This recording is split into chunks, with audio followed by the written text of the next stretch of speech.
पितृदोष क्या है? 1. इस जन्म का पितृदोष। पितृ बाधा का मतलब ये होता है कि आपके पूर्वज आपसे कुछ अपेक्षा रखते हैं या आप कुछ ऐसा कर्म कर रहे हैं जिसके चलते वे रुष्ट हैं। 2. पिछले जन्म का पितृदोष। हमारे पूर्वज कई प्रकार के होते हैं। क्योंकि हम आज यहाँ जन्मे हैं तो कल कहीं और। पिछले जन्म का पितृदोष कुंडली में प्रदर्शित होता है, जैसे गुरु और राहु का एक जगह एकत्रित होना। जन्म पत्री में यदि सूर्य पर शनि राहु केतु की दृष्टि या युति द्वारा प्रभाव हो तो जातक की कुंडली में पितृ ऋण की स्थिति मानी जाती है।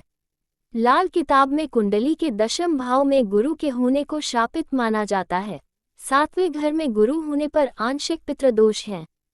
यदि लग्न में राहु बैठा है तो सूर्य कहीं भी हो उसे ग्रहण होगा और यहाँ भी पितृदोष होगा। चंद्र के साथ केतु और सूर्य के साथ राहु होने पर भी पितृदोष होगा। इस तरह कुंडली में पितृदोष के होने की कई स्थितियां बताई गई है। खासकर 9वें से पता चलता है कि जातक पिछले जन्म में क्या करके आया है।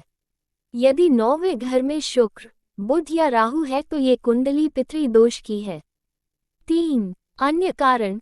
आपके पूर्वजों के पाप कर्म का आप भुगतान कर रहे हैं क्योंकि हमारे पूर्वजों का लहू आपकी नसों में बहता है।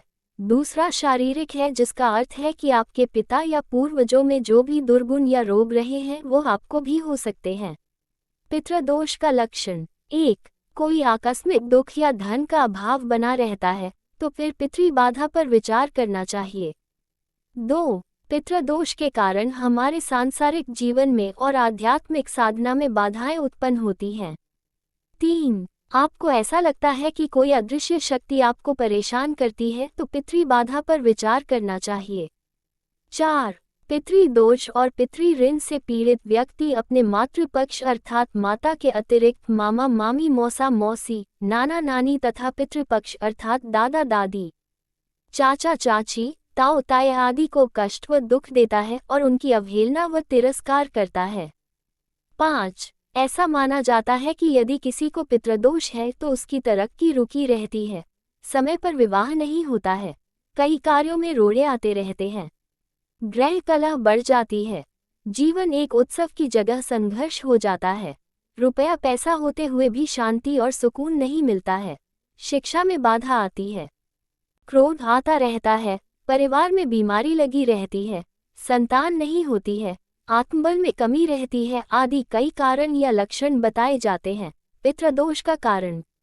1. घर के पितरों या बड़ों ने पारिवारिक पुजारी या धर्म बदला होगा। 2. घर के पास में किसी मंदिर में तोड़फोड़ हुई होगी या कोई पीपल का पेड़ काटा गया होगा। 3. पिछले जन्म में आपने कोई पाप किया होगा, अपने पिता या माता को सताया होगा। 4. आपके पूर्वजों ने कोई पाप किया होगा जिसका परिणाम आपको भुगतना पड़ रहा है। 5. आप किसी पाप कर्म में संलग्न हैं जिसके चलते आपके पूर्वज आपने रुष्ट हो चले हैं। 6.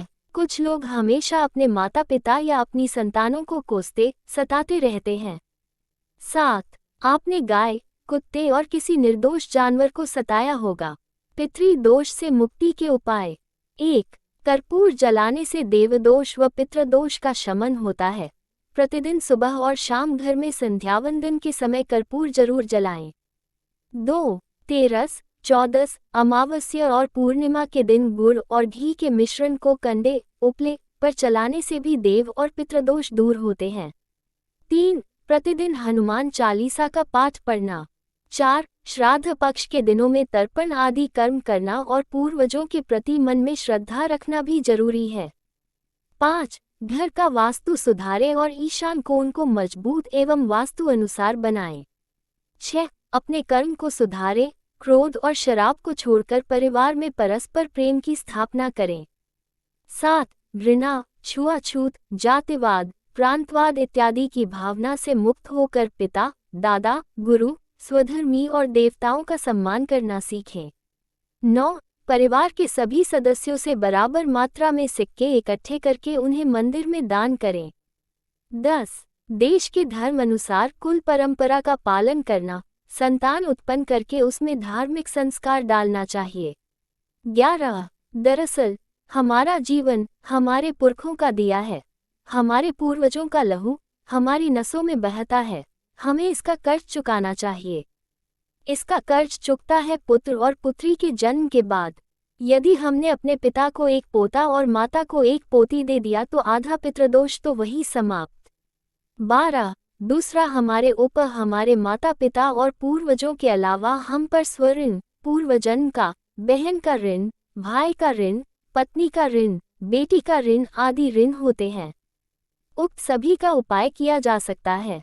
पहली बात तो ये कि सभी के प्रति विनम्र और सम्मानपूर्वक रहें। 13 कौए, चिड़िया, कुत्ते और गाय को रोटी खिलाते रहना चाहिए। पीपल या बरगद के वृक्ष में जल चढ़ाते रहना चाहिए।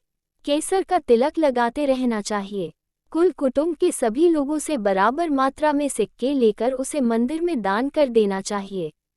दक्षिणमुखी मकान में कदापि नहीं रहना चाहिए। विष्णु भगवान के मंत्र जाप, श्रीमद्भागवत गीता का पाठ करने से पितृदोष चला जाता है। एकादशी के व्रत रखना चाहिए कठोरता के साथ। प्रतिदिन हनुमान चालीसा का पाठ करें।